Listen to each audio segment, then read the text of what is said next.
करेंगे, रिजर्वेशन की बात करेंगे, वो धर्म की चटनी चटाने के आ जाएंगे। लेकिन चिंता मत करो, उबाल आएगा, हर घर से क्रांति जगेगी। और हम इन 1 साल के अंदर ऐसा करने वाले हैं कि रिजर्वेशन क्या है, आरक्षण क्या है, कैसे रिजर्वेशन प्रावधान हुआ, कितना मिल रहा है, कितना मिलना चाहिए, ये पर्चा बढ़ा के हर घर पे चिपकाएंगे बाहर। आज विधानसभा के तहत लग रहे कॉलेजों में, आज मेडिकल में प्लेसमेंट एजेंसी के तहत कंपाउंडर डॉक्टर लगने शुरू हो गए। डॉक्टर कंपाउंडर तो ठीक है, दिल्ली के अंदर आईएएस भी बिना एग्जाम के बन रहे हैं। आज रिजर्वेशन पॉलिसी खत्म कर रहे हैं। अगर आरक्षण देना चाहते तो लड़ाने का काम क्यों कर रहे हो? बंटवारा होना चाहिए क्षेत्रीय आधार पे, क्योंकि ये कैसे चाह रहे हैं, मीणा अलग हो जाए, भील अलग हो जाए, डामर अलग हो जाए, शहरी अलग हो जाए, गरासी अलग हो जाए। अब ये बता दिया जाए मुझे प्रतापगढ़ का हमारा भाई जो आहारी है, डूंगरपुर में भी आहारी है, डूंगरपुर का आहारी भील लगाता है, यहाँ का आहारी मीणा लगाता है, कि यहाँ का आहारी जो मीणा लगाता है वो कोरोली सवाईमाधोपुर के भाइयों से कंपटीशन कर पाएगा? अज्ञानता वंश या षड्यंत्र के तहत या किसी भी तरीके से जो हमारे यहाँ भील समुदाय का इसका मीणा लिखा गया, इसका पहला संशोधन किया जाए। बांसवाड़ा में कार्यक्रम हुआ पहला, और सेकंड कार्यक्रम अपना प्रतापगढ़ जिला मुख्यालय पे। मैं मंच पे हमारे जो महापुरुष जिनकी प्रतिमाएं तस्वीरें जो लगी हुई है, इनको नमन करना चाहूंगा।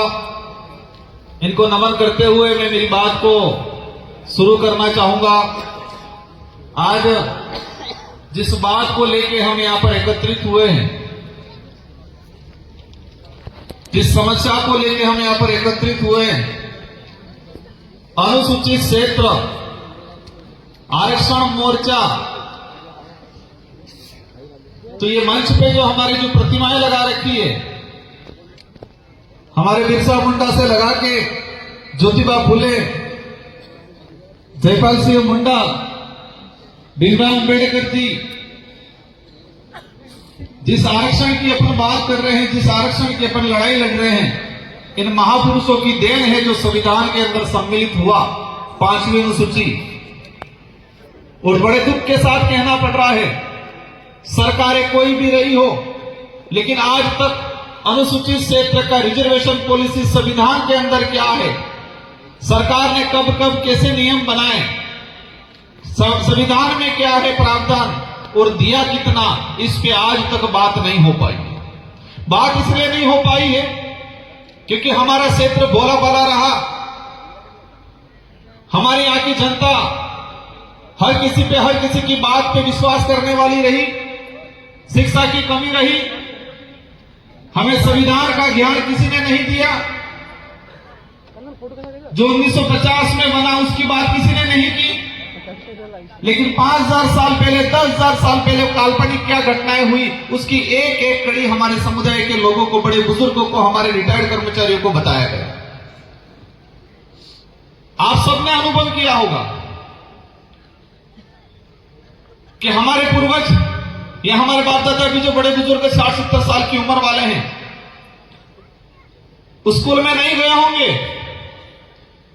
लेकिन ऐसी चीजें जानते हैं जो किसी कथावाचक के माध्यम से, किसी बैठक में सुना, जो 800 साल पुराना काल्पनिक घटना का एक एक कड़ी जानकारी में है, लेकिन संविधान के अंदर हमारा अधिकार किस अनुच्छेद में है उसकी बात किसी ने नहीं की, नहीं हमको बताया गया।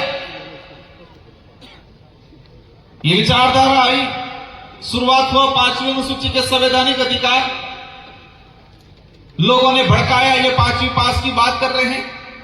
हमारे बड़े बुजुर्ग कहने लगे 5वीं पास, क्योंकि हमारे बड़े बुजुर्गों को 5वीं अनुसूची क्या है वो नहीं बताया किसी ने, नहीं पाठ्यक्रम में पढ़ाया जा रहा है। स्कूलों का जो पाठ्यक्रम है, उस पाठ्यक्रम में ट्राइबल के कितने राइट्स हैं, संवैधानिक अधिकार क्या है, वो नहीं पढ़ाया जा रहा है। कहीं पढ़ा भी दिया जाता है, 1 या 2 लाइन में सिमट दिया जाता है। आज बड़े दुख के साथ कहना पड़ रहा है कि हमारे साथ जितना जो अन्याय हुआ है,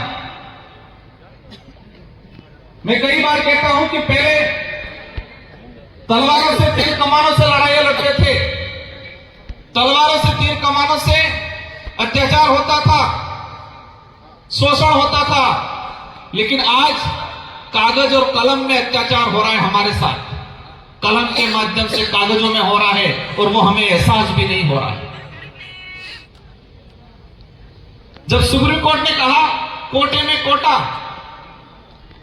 केंद्र सरकार को कहा और केंद्र सरकार ने सभी राज्यों पे छोड़ दिया कि राज्य अपने हिसाब से करें। अगर सच में हमारा इलाका वंचित है, उसको रिजर्वेशन देना चाहते तो टीएससी की बैठक बुलाते, सबसे पहले जितने ट्राइबल एमएलए हैं उन सारे एमएलए को बुला के पूछते क्या राय है सबकी। आज तक वर्तमान सरकार ने ट्राइबल एडवाइजरी काउंसिल की बैठक नहीं बुलाई। अब हमारे बड़े बुजुर्गों को ट्राइबल एडवाइजरी काउंसिल क्या है उसके बारे में भी नहीं पता है। वो पता इसलिए नहीं है कि आज तक इसके बारे में चर्चा नहीं हुई। माहौल बना दिया गया कि वो खा गया आरक्षण, वो खा गया, उसने ये किया वो किया। स्वाभाविक है जो जागरूक पहले हुआ, स्वाभाविक है जिसकी पहुंच राजधानी के नजदीक थी, लाभ लिया। अगर आरक्षण देना चाहते तो लड़ाने का काम क्यों कर रहे हो? बंटवारा होना चाहिए क्षेत्रीय आधार पे। और क्षेत्रीय आधार पे इसलिए क्योंकि ये कैसे चाह रहे हैं, मीणा अलग हो जाए, भील अलग हो जाए, डामर अलग हो जाए, सहरिया अलग हो जाए, गरासिया अलग हो जाए। अब ये बता दिया जाए मुझे प्रतापगढ़ का हमारा भाई जो आहारी है, डूंगरपुर में भी आहारी है, डूंगरपुर का आहारी भील लगाता है, यहाँ का आहारी मीणा लगाता है, कि यहाँ का आहारी जो मीणा लगाता है वो कोरोली सवाईमाधोपुर के भाइयों से कंपटीशन कर पाएगा? अगर सच में रिजर्वेशन वर्तमान सरकार देना चाहती होती, सुप्रीम कोर्ट की भी भावना होती, तो क्षेत्रीय आधार पर बंटवारा हो जाए। इस क्षेत्र में हमारी सबसे पहली मांग यह है, अज्ञानता वंश या षड्यंत्र के तहत या किसी भी तरीके से जो हमारे यहां भील समुदाय था इसका मीणा लिखा गया, उसका पहला संशोधन किया जाए। अगर इस इलाके के अंदर मीणा समूह होता तो इतिहास में यह पढ़ाया जाता कि महाराणा प्रताप के साथ मीणाओं की सेना लड़ी, भीलों की सेना लड़ी, ये नहीं पढ़ाया जाता। यहां भीलकोर बटालियन नहीं खुलती, यहां मीणाकोर बटालियन खुलती। हम इतिहास की परिपाटी बिठाए और कागजों में भी जाते हैं 1960 से पहले जब देखा जाएगा सबका भील मिलेगा। तो मैं वही बात कहता था, पहले हथियारों से अत्याचार शोषण होता था, भेदभाव होता था, हमारे साथ अन्याय होता था, अब कागजों में हो रहा है। पहले हथियारों से होता था तो हमें नजर आता था, हमें एहसास होता था, अब कागजों में हो रहा है और कागजों में ऐसा हो रहा है हमको पता भी नहीं चल रहा है। 50 साल गुजरने आगे लेकिन अभी तक पता नहीं चलेगा। आज भी गुमराह करते हैं। हमारी लड़ाई किसी भी पार्टी या किसी से नेता से नहीं है, हमारी लड़ाई सच्चाई को लेके है, हमारी लड़ाई हमारे अधिकारों को लेके है। प्राइवेटीकरण, कुछ लोग कह रहे गुजरात मॉडल, हम आरक्षण की लड़ाई लड़ रहे हैं, दूसरी तरफ बैकडोर एंट्रिया। इस इलाके में पंचायत साइट लगाए 2017 में लगभग 10 से 15 हजार पंचायत साइट लगे। 4-5 साल बाद उन पंचायत साइट को सरकारी कर दिया गया, रिजर्वेशन पॉलिसी खत्म। आज विकास बल के तहत लग रहे कॉलेजों में, आज मेडिकल में प्लेसमेंट एजेंसी के तहत कंपाउंडर डॉक्टर लगने शुरू हो गए। डॉक्टर कंपाउंडर तो ठीक है, दिल्ली के अंदर आईएएस भी बिना एग्जाम के बन रहे हैं। आज रिजर्वेशन पॉलिसी खत्म कर रहे हैं। यह सारा चीज इसलिए हो रहा है कि कुछ लोग अमीर है वो अमीर बने, गरीब हो वो गरीब बने, ऐसी सोच वाले सत्ता में बैठते हैं, इसलिए ये ऐसी पॉलिसियां बन गई। बाध्यता काले को लड़ाई चली हमारी, 35% बाध्यता रख ली और उसी वजह से इस इलाके से हमारे बच्चे की क्वालिफाई नहीं हो पाए। कुछ कमियां हैं हम मानते हैं, उसमें हम लोग भी सुधार करेंगे, लेकिन कम से कम अवसर तो मिलना चाहिए और अवसर देने की जिम्मेदारी सरकार की है।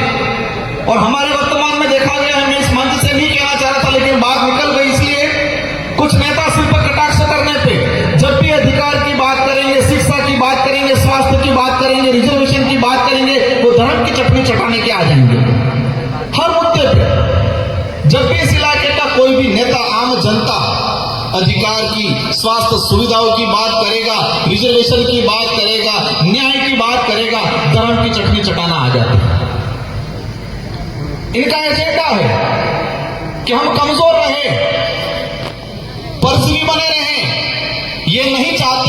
कि गरीब आत्मनिर्भर बने, क्योंकि गरीब आत्मनिर्भर बन गया तो उनकी राजनीतिक रोटियां सेकना बंद हो जाएगा, क्योंकि फिर आत्मनिर्भर बन गया तो सही गलत का फैसला करना लगेगा, सवाल जवाब करेगा।